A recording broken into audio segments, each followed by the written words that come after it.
Ajith Pawar மகாராஷ்டிராவோட CM இன்னைக்கு விமான விபத்தில் இறந்துருக்கிறார். அப்படி என்னெல்லாம் நடந்திருக்குது, இப்போ என்னென்னலாம் அனலைஸ் பண்ணிட்டு இருக்காங்க அப்படின்றது எல்லாத்தையுமே கொஞ்சம் டீட்டெயிலாக பார்த்துருவோம். ஸோ இன்னைக்கு நான் வீட்டில் இருந்திருந்தா நான் அந்த வீடியோலாம் சீக்கிரமாகவே போட்டிருப்பேன்.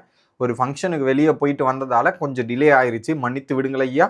ஓகே, ஸோ இந்த வீடியோவில் நான் பார்த்து அனலைஸ் பண்ண விஷயங்களை உங்ககிட்ட சொல்கிறேன். மறக்காமல் லைக்கும் ஐப்பும் பண்ணிடுங்க. சப்ஸ்கிரைபும் பண்ணிங்கன்னா இன்னும் ஒரு 1 லட்சம் அப்படின்ற இலக்கை நம்மளால் தொட முடியும். அதுக்கு உங்களோட உதவி தேவை, அதை மறந்துடாமல் பண்ணிடுங்க. இப்போ கண்டென்ட்டுக்குள்ளே போயிடலாம்.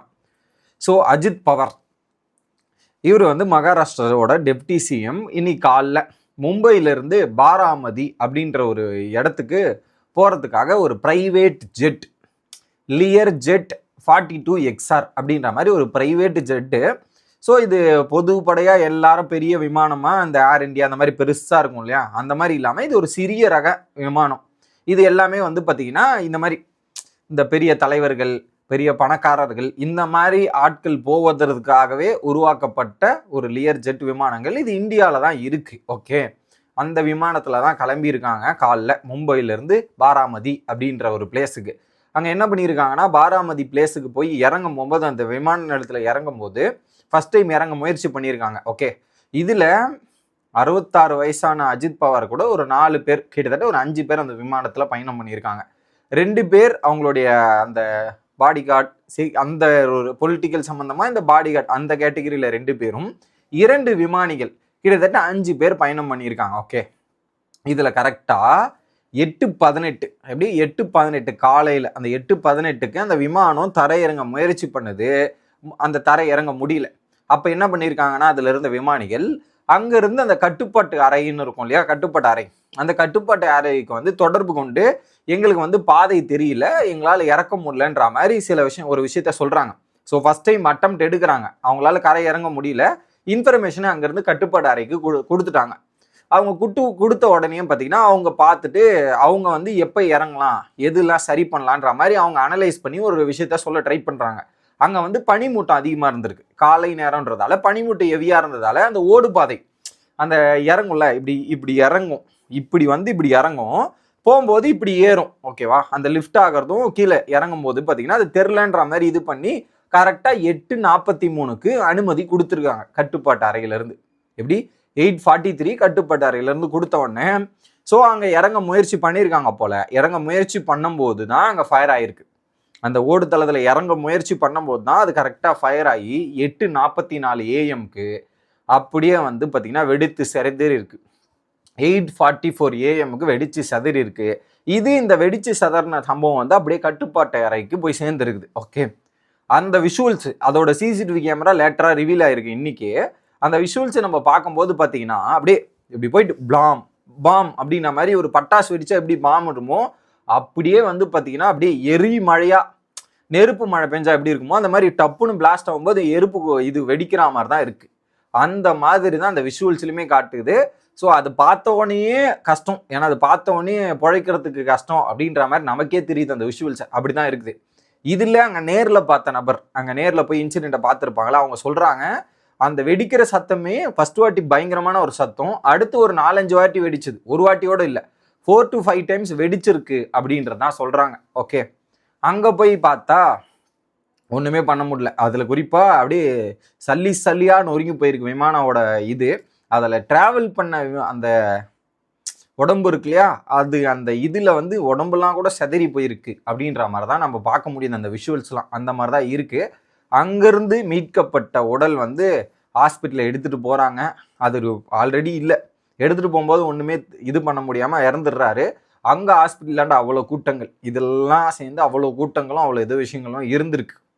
இப்போது அவர் ஹாஸ்பிட்டல் ஆல்ரெடி இறந்துட்டாரா, இந்த ஒரு இன்ஃபர்மேஷன் ஒரு பயங்கர வைரலாகி பேசு பொருளாக மாறி இருக்கு. இது விசாரிக்கணும். இது வந்து இதில் குறிப்பாக மம்தா பானர்ஜி இந்த மாதிரிலாம் இருக்காங்களே எதிர்கட்சி தலைவர்கள், இவர் ஒரு காங்கிரஸோட ஆள். இப்போ என்ன பண்ணுறாங்க, இது வந்து என்ன ஆச்சு, இதில் ஏதோ ஒரு மர்மங்கள் இருக்குன்ற மாதிரி ஒரு பக்கம் ஆப்போசிட்டில் இருக்கவங்கலாம் பேசிகிட்டு இருக்காங்க. இது ஒரு மாதிரி அந்த சைடில் ட்ராவல் ஆகிட்டு இருக்கு. இன்னொரு பக்கம் இதோட பிளாக் பாக்ஸ் எங்கே, பிளாக் பாக்ஸ் என்னன்னா, அந்த ஃப்ளைட்டுக்குள்ளே, அந்த பிளெயினுக்குள்ளே நடக்கிற எல்லா விஷயத்தையுமே அதில் வந்து பார்த்திங்கன்னா ரெக்கார்ட் பண்ணி வச்சுருக்கோம் எல்லா விஷயத்தையும். அதை கண்டுபிடிச்சா அதில் இருக்கிற இன்ஃபர்மேஷன்லாம் டீகோட் பண்ணி என்ன நடந்திருக்கு, கடைசியாக என்னென்ன பேச்சுவார்த்தைகள், என்னென்ன சுச்சுவேஷன்றதை கண்டுபிடிக்கலாம் அப்படின்றதுக்காக அதுவும் தீவிரமாக தேடிட்டு இருக்காங்க போல். அது ஓகே, அது கிடச்சிதான் தெரில. தீவிரமாக தேடுதல் பணியில் இழந்துட்டு இருக்காங்க அப்படின்றதான் தற்போதைய இது. அதை தாண்டி அவரை நாளைக்கு வியாழக்கிழமை காலைல 11 மணிக்கு வித்யா பிரசித்திதா அப்படின்ற பாராமதி அப்படின்ற ஒரு பிளேஸில் வைக்க போகிறாங்க. அங்கே தான் அவருடைய இறுதி சடங்குகள் எல்லாமே நடக்க போகுது. காங்கிரஸ் தரப்புல இருந்தும், அப்புறம் பார்த்தீங்கன்னா பிரைம் மினிஸ்டர், அப்புறம் குடியரசுத் தலைவர், இவங்க எல்லாரும் வந்து அதில் பங்கேற்பாங்க அப்படின்ற மாதிரி தான் சொல்கிறாங்க. இதில் குறிப்பாக அந்த பாராமதி அப்படின்ற ஒரு பிளேஸ் இருக்கு இல்லையா, அதில் அஜித் பவார் 7 வாட்டி எலெக்ஷனில் அங்கே நின்று ஜெயிச்சிருக்கார். 7 வாட்டி எலெக்ஷனில் நின்று ஜெயிச்சு ஒரு பயங்கரமான ஒரு தலைவராக தான் அந்த இடத்துல இருந்திருக்கிறார். அதில் இந்த மாதிரி ஒரு சூழ்நிலைகள் அமைஞ்சிருக்குது. ஓகே, இதுதான் அந்த ஆக்சிடென்ட் நடந்து என்ன ப்ராசஸில் போச்சு அப்படின்றது தான். ஓகேவா? அதை தாண்டி இன்னொரு விஷயம், கிட்டத்தட்ட விமான விபத்துக்கள் எத்தனை நடந்திருக்குது அப்படின்றத வரிசையாக நான் சொல்கிறேன் கேட்டுங்க. கிட்டத்தட்ட மோகன் குமாரலிங்கம் 1973 1, ரெண்டாவது சஞ்சய், அவர் வந்து பார்த்தீங்கன்னா காங்கிரஸ். சஞ்சய் காந்தி யாருன்னா சன் ஆஃப் இந்திரா காந்தியோட இது 1980 இன்ஜின் ப்ராப்ளத்தில் அவர் ஒரு பக்கம் இறந்திருக்கார். அடுத்து 1997 NV சோமுனா திமுகவோட எம்பி அவர்கள், யூனியன் மினிஸ்டர் திமுகவோட எம்பி 1997 விமானத்தில் இது. அடுத்து மாதவர் ராவ் சித்தையா 2001 காங்கிரஸ், அவர் இறந்திருக்கார். அடுத்து 2004 நம்ம ஆக்ட்ரஸ் சௌந்தர்யா, நீங்கள் கேள்வி விட்டுருப்பீங்களே, நிறைய முத்து படம் இந்த மாதிரி நிறைய படத்தில் நடிச்சிருப்பாங்க, ரஜினிக்கு பேரா இந்த மாதிரி நிறைய விஷயங்கள் நடிச்சிருப்பாங்க. அவங்க பெங்களூரில் 2004. அடுத்து சுந்தர்நாத் 1994 கவர்னர், அவர் பஞ்சாபோட கவர்னர் அவர். அடுத்து ஒய்எஸ்ஆர் யார் தெரியும்ல, ஒய்எஸ் ராஜசேகர் 2009 ஆந்திர பிரதேசத்தோட முதலமைச்சர் 2009 அவர் ஏதோ ஒரு காடுகளில் விபத்தாகி அவர் ஒரு பக்கம் இறந்திருக்கார்.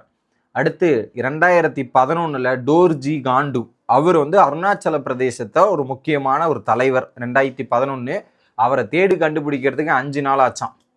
அடுத்து ஜிண்டால், அப்புறம் இன்னொருத்தர் பேர் அது கரெக்டாக வரல, 2015 2 பேர் இறந்துருக்காங்க. ஓகே. அடுத்து பிபின் ராவத் 2021 தமிழ்நாட்டில் எங்கள் ஒரு இதில் இறந்தார்ல, டிஃபென்ஸ் தலைவர் 2021. ஓகே. அடுத்து விஜய் ரூமணி அகமதாபாத் 2024 அந்த ஃப்ளைட் விபத்து இருக்கு, அதில் இப்போ இந்த இதில் என்ன சொல்கிறது, இப்போ தலைவரான டெப்டி சிஎம்மான அஜித் பவார் அப்படின்றது தான். ஓகே, இதுதான் இந்த இப்போது ரீசெண்டாக நான் வந்து டைம் கிடச்சதில் நான் கலெக்ட் பண்ண இன்ஃபர்மேஷன், அதை நான் உங்ககிட்ட எடுத்துகிட்டு வந்து சேர்த்துட்டேன். ஸோ அடுத்து நாளைக்கு உங்களுக்கு ஒரு வீடியோ இருக்குது மக்களே. ஸோ வர ஞாயிற்றுக்கிழமை இருக்கு இல்லையா, ஞாயிற்றுக்கிழமை ஒரு பயங்கரமான ஒரு ஷோ லான்ச் ஆகுதான். அந்த ஷோவை பற்றின ஒரு டீட்டெயிலான டிஸ்கஷனும் அதனை பற்றின நிறைய தகவல் நாளைக்கு நான் உங்கள் சேனலில் சொல்கிறேன். இன்ட்ரெஸ்டிங்காக இருக்க போது தொடர்ந்து சேனலோட இணைஞ்சிருங்க. Bye guys.